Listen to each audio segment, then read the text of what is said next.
Hi ಎಲ್ರಿಗೂ, ನಾನು ನಿಮ್ಮ ಟೆಕ್ಕಿ ಕನ್ನಡತಿ ರಮ್ಯಾ. ಎಲ್ಲರೂ ಹೇಗಿದ್ದೀರಾ? ನಾನು ಚೆನ್ನಾಗಿದ್ದೀನಿ, ಎಲ್ಲರೂ ಚೆನ್ನಾಗಿದ್ದೀರಾ ಅಂತ ಭಾವಿಸ್ತೀನಿ. ನನ್ನ ಈ ಪುಟ್ಟ ಪ್ರಪಂಚಕ್ಕೆ ನಿಮಗೆಲ್ಲರಿಗೂ ಸ್ವಾಗತ, ಸುಸ್ವಾಗತ. ರಂಗೋಲಿ ಬೆಳಗಿದವೋ ನಮ್ಮ ತಾಯಿ ಚಾಮುಂಡಿಯ ಪೂಜೆಗೆಂದು ಬಾಳೆಗಾಗಿದವೋ ಬಾಳೆಗಾಗಿದವೋ. ತಿಂಗಳು ಮುಳುಗಿದವೋ ರಂಗೋಲಿ ಬೆಳಗಿದವೋ, ತಿಂಗಳು ಮುಳುಗಿದವೋ ರಂಗೋಲಿ ಬೆಳಗಿದವೋ. ತಾಯಿ ಚಾಮುಂಡಿಯ ಪೂಜೆಗೆಂದು ಬಾಳೆ ಬಾಗಿದವೋ, ನಮ್ಮ ತಾಯಿ ಚಾಮುಂಡಿಯ ಪೂಜೆಗೆಂದು ಬಾಳೆ ಬಾಗಿದವೋ. ತಿಂಗಳು ಮುಳುಗಿದವೋ ರಂಗೋಲಿ ಬೆಳಗಿದವೋ, ತಾಯಿ ಚಾಮುಂಡಿಯ ಪೂಜೆಗೆಂದು ಬಾಳೆ ಬಾಗಿದವೋ, ನಮ್ಮ ತಾಯಿ ಚಾಮುಂಡಿಯ ಪೂಜೆಗೆಂದು ಬಾಳೆ ಬಾಗಿದವೋ. ಮಾಯ್ಕಾತಿ ಚಾಮುಂಡಿ ಮಣ್ಣೇಲಿ ಒದರೀರಿ, ಮಾಯ್ಕಾತಿ ಚಾಮುಂಡಿ ಮಣ್ಣೇಲಿ ಒದರೀರಿ. ಮೈಸೂರಿಂದಾಚೆ ಬೆಟ್ಟದಲ್ಲಿ ಬಾಳೆ ಬಾಗಿದವು, ಮೈಸೂರಿಂದಾಚೆ ಬೆಟ್ಟದಲ್ಲಿ ಬಾಳೆ ಬಾಗಿದವು. ಮೈಸೂರಿಂದ ಆಚೆ ಚಾಮುಂಡಿ ಬೆಟ್ಟದಲ್ಲಿ, ಮೈಸೂರಿಂದ ಆಚೆ ಚಾಮುಂಡಿ ಬೆಟ್ಟದಲ್ಲಿ. ಹೂಕಂಡು ಮಂಡೆ ಅಲ್ಲೇ ಮದರಿ ಬಾಳೆ ಬಾಗಿದವು, ಹೂಕಂಡು ಮಂಡೆ ಅಲ್ಲೇ ಮದರಿ ಬಾಳೆ ಬಾಗಿದವು. ತಿಂಗಳು ಮುಳುಗಿದವೋ ರಂಗೋಲಿ ಬೆಳಗಿದವೋ, ತಾಯಿ ಚಾಮುಂಡಿಯ ಪೂಜೆಗೆಂದು ಬಾಳೆ ಬಾಗಿದವೋ, ನಮ್ಮ ತಾಯಿ ಚಾಮುಂಡಿಯ ಪೂಜೆಗೆಂದು ಬಾಳೆ ಬಾಗಿದವೋ ಬಾಳೆ ಬಾಗಿದವೋ. ಕರಿಯ ಕಡ್ಡಿಯ ಸೀರೆ ನರಿಗೆ ಚಿನ್ನದ ಕುಣಿಕೆ, ಕರಿಯ ಕಡ್ಡಿಯ ಸೀರೆ ನರಿಗೆ ಚಿನ್ನದ ಕುಣಿಕೆ. ನಡುಮುಡಿಯ ಮ್ಯಾಲೆ ಬರುವವಳೆ ಬಾಳೆ ಬಾಗಿದವೋ, ನಡುಮುಡಿಯ ಮ್ಯಾಲೆ ಬರುವವಳೆ ಬಾಳೆ ಬಾಗಿದವೋ. ನಡುಮುಡಿಯ ಮ್ಯಾಲೆ ಬರುವವಳೆ ಚಾಮುಂಡಿ, ನಡುಮುಡಿಯ ಮ್ಯಾಲೆ ಬರುವವಳೆ ಚಾಮುಂಡಿ. ನಮ್ಮ ದೊರೆಯದ್ದು ಕೈಯ ಮುಗಿದಾರೋ ಬಾಳೆ ಬಾಗಿದವೋ, ನಮ್ಮ ದೊರೆಯದ್ದು ಕೈಯ ಮುಗಿದಾರೋ ಬಾಳೆ ಬಾಗಿದವೋ.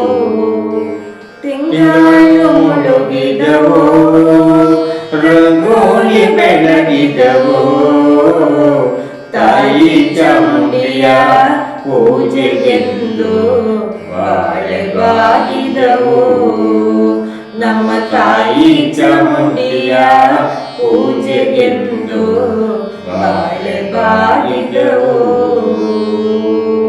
ತಿಂಗಳು ಮುಳುಗಿದವೋ ರಂಗೋಲಿ ಬೆಳಗಿದವೋ, ತಿಂಗಳು ಮುಳುಗಿದವೋ ರಂಗೋಲಿ ಬೆಳಗಿದವೋ, ತಾಯಿ ಚಾಮುಂಡಿಯ ಪೂಜೆಗೆಂದು ಬಾಳೆ ಬಾಗಿದವೋ, ನಮ್ಮ ತಾಯಿ ಚಾಮುಂಡಿಯ ಪೂಜೆಗೆಂದು ಬಾಳೆ ಬಾಗಿದವೋ.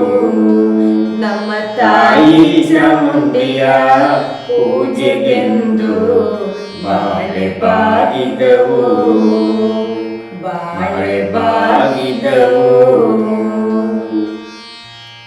ಧನ್ಯವಾದಗಳು. ಮಳೆಗಾಲದಲ್ಲಿ ಪತ್ರೊಡೆ ಮಾಡೋದಕ್ಕೆ ಅರ್ಧ ಕಪ್ ಕುಚ್ಚಲು, ಅರ್ಧ ಕಪ್ಪು ಬೆಳ್ತಿಗೆ ಹಾಕಿ ಸ್ವಲ್ಪ 1-2 ಚಮಚ ಉದ್ದು ತಂಪಿಗೆ ಅಂತ ನೆನೆ ಹಾಕ್ಕೋಬೇಕು. ಅದನ್ನು ಚೆನ್ನಾಗಿ ವಾಶ್ ಮಾಡಿಕೊಂಡು ಮಿಕ್ಸರ್ ಜಾರ್ಗೆ ಹಾಕ್ಕೊಳ್ಬೇಕು. ಮಿಕ್ಸರ್ ಜಾರ್ಗೆ ಹಾಕ್ಕೊಂಡು ಅದಕ್ಕೊಂದು ಚಮಚ ಕೊತ್ತಂಬರಿ ಬೀಜ, 1-1.5 ಚಮಚ ಕೊತ್ತಂಬರಿ ಬೀಜ, ಹಾಗೆ ಒಂದು ಅರ್ಧ ಚಮಚ ಜೀರಿಗೆ, ಹಾಗೆ ಖಾರಕ್ಕೆ ತಕ್ಕಷ್ಟು ಮೆಣಸು, ಒಂದು ಸ್ವಲ್ಪ ಹುಣಸೆಹಣ್ಣು ಹಾಕಲೇಬೇಕು. ಯಾಕಂತ ಹೇಳಿದರೆ ಅದಕ್ಕೆ ತುರಿಕೆ ಇರುತ್ತೆ. ಹಾಗೆ ಉಪ್ಪು.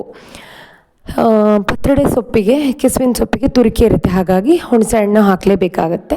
ಸೊ ಈ ಥರ ತರಿತರಿಯಾಗಿ ರುಬ್ಕೋಬೇಕು. ತರಿತರಿಯಾಗಿ ರುಬ್ಕೊಂಡು ಇದಾದಮೇಲೆ ಅದಕ್ಕೆ ಕೆಸುವಿನ ಎಲೆಯನ್ನು ಕತ್ತರಿಸಿ ಹಾಕ್ಕೋಬೇಕು. 2 ರೀತಿಯಲ್ಲಿ ಮಾಡ್ತಾರೆ. ಮಲೆನಾಡು ಕಡೆ ಎಲ್ಲ ಈ ಥರ ಎಲೆಗೆ ಸವರಿ ಬಿಟ್ಟು ಮಾಡ್ತಾರೆ, ಅದನ್ನು ತುಂಬಾ ಟೇಸ್ಟಿಯಾಗಿರುತ್ತೆ. ನಮ್ಮ ಕಡೆ ಎಲ್ಲ ಅದನ್ನು ಸೊಪ್ಪನ್ನು ಸಣ್ಣಗೆ ಕೆಸುವಿನ ಎಲೆಯನ್ನು ಹೆಚ್ಚಿಟ್ಬಿಟ್ಟು ಮಾಡ್ತಾರೆ. 2 ಕೂಡ ನಾನು ನಿಮಗೆ ಮಾಡಿ ತೋರಿಸ್ತೀನಿ. ಈ ಥರ ಒಂದನ್ನು ನಾನು ಎಲೆಯಲ್ಲಿ ಸವರಿ ಇಟ್ಟು ಮಾಡಿದ್ದೀನಿ. ಈ ಥರ ನೋಡಿ ಸವರ್ಕೋಬೇಕು ನೀಟಾಗಿ. ನೋಡಿ ಈ ಥರ ತೆಳ್ಳಗೆ ಸವರ್ಕೋಬೇಕು ಕೆಸುವಿನ ಎಲೆಗೆ. ಮತ್ತು ಅದನ್ನು ರೋಲ್ ಮಾಡ್ಕೋಬೇಕು. ಚೆನ್ನಾಗಿ ರೋಲ್ ಮಾಡಿದ್ರೆ ಚೆನ್ನಾಗಿ ಬರುತ್ತೆ. ಅದು ನೀವು ನೋಡ್ತಾ ಇರ್ಬೋದು. ಚೆನ್ನಾಗಿ ರೋಲ್ ಮಾಡ್ಕೋಬೇಕು. ಹುಣಸೆ ಹುಳಿ ಮಾತ್ರ ಹಾಕಲೇಬೇಕು, ಯಾಕಂದರೆ ಕೆಸುವಿನ ಎಲೆಗೆ ಸ್ವಲ್ಪ ತುರಿಕೆ ಇರುತ್ತೆ, ಹಾಗಾಗಿ ಈ ಥರ ಮಡ್ಚ್ಕೊಳ್ಳೋ ಅಂಥದ್ದು. ಅದಾದಮೇಲೆ ನಾವು ರುಬ್ಬಿಟ್ಕೊಂಡ ಹಿಟ್ಟಿಗೆ ಒಂದು ಸ್ವಲ್ಪ ಕತ್ತರಿಸ್ಕೊಂಡಿರುವ ಕೆಸುವಿನ ಎಲೆನ ಹಾಕ್ಕೊಳ್ಳೋ ಅಂಥದ್ದು. ಕೆಸುವಿನ ಎಲೆಯನ್ನು ಹಾಕ್ಕೊಂಡು ನಾವೀಗ ಅದನ್ನು ಮಿಕ್ಸ್ ಮಾಡ್ಕೊಳ್ಳೋದು. ಇದು ನಮ್ಮ ಕಡೆ ಎಲ್ಲ ಮಾಡೋ ಅಂಥದ್ದು ಪತ್ರೊಡೆ. ಸೊ ಪತ್ರೊಡೆ ತುಂಬಾ ವೆರೈಟಿಯಲ್ಲಿ ಮಾಡ್ತಾರೆ. ಸೊ ಈ ಥರ ಚೆನ್ನಾಗಿ ಮಿಕ್ಸ್ ಮಾಡ್ಕೋಬೇಕು. ಹಿಟ್ಟನ್ನು ತುಂಬಾ ತೆಳ್ಳಗೆ ಮಾಡ್ಕೊಳ್ಳೋದು ಬೇಡ, ಇಷ್ಟು ಗಟ್ಟಿ ಇರಬೇಕು. ಈ ಥರ ಮಾಡಿಕೊಂಡು ಈ ಥರ ಬಾಳೆ ಎಲೆಯಲ್ಲಿ ಮಡ್ಚ್ಕೊಂಡು ಅದನ್ನು 1-1.5 ಗಂಟೆ ಎಲ್ಲ ಬೇಯಿಸ್ಬೇಕಾಗತ್ತೆ. ಯಾಕಂತ ಹೇಳಿದರೆ ಕುಚ್ಚಲಕ್ಕಿ ಆಗಿರೋದ್ರಿಂದ 1.5 ಗಂಟೆ ಎಲ್ಲ ಬೇಯಿಸ್ಕೋಬೇಕು. ಚೆನ್ನಾಗಿ ಬೇಯಬೇಕಲ್ವ. ಕುಚ್ಚಲಕ್ಕಿನೂ ಇರೋದ್ರಿಂದ ನಾವು ಕುಚ್ಚಲಕ್ಕಿ ಬೆಳ್ತಿಗೆ ಹಾಗೆ ಒಂದು ಸ್ವಲ್ಪ ಉದ್ದು ಹಾಕೋದು ತಂಪಿಗೆ ಅಂತ ಹೇಳಿ.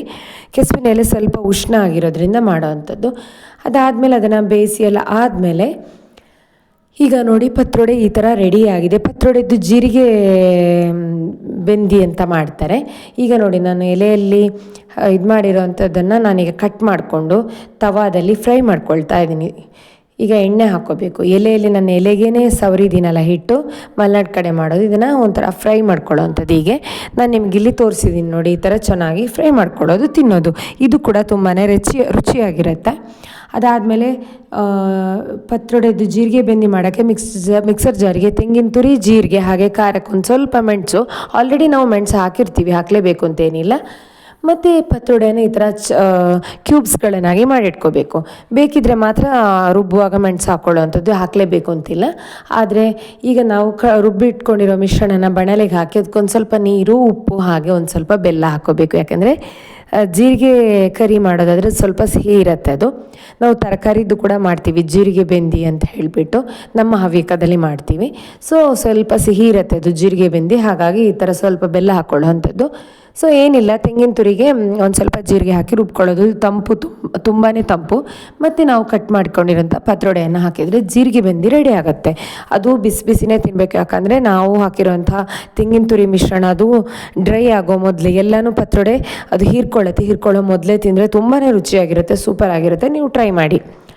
ಸೊ ನೋಡಿ ಹೀಗಿರುತ್ತೆ. ಸೊ ನಾನು ನಿಮಗೆ ಸಿಗ್ತೀನಿ ಮುಂದಿನ ವಿಡಿಯೋದಲ್ಲಿ. ನಾನು ನಿಮ್ಗೆ ಸಿಗ್ತೀನಿ ಮುಂದಿನ ವ್ಲಾಗಲ್ಲಿ. ಅಲ್ಲಿವರೆಗೂ ಟಾಟಾ ಬಾಯ್.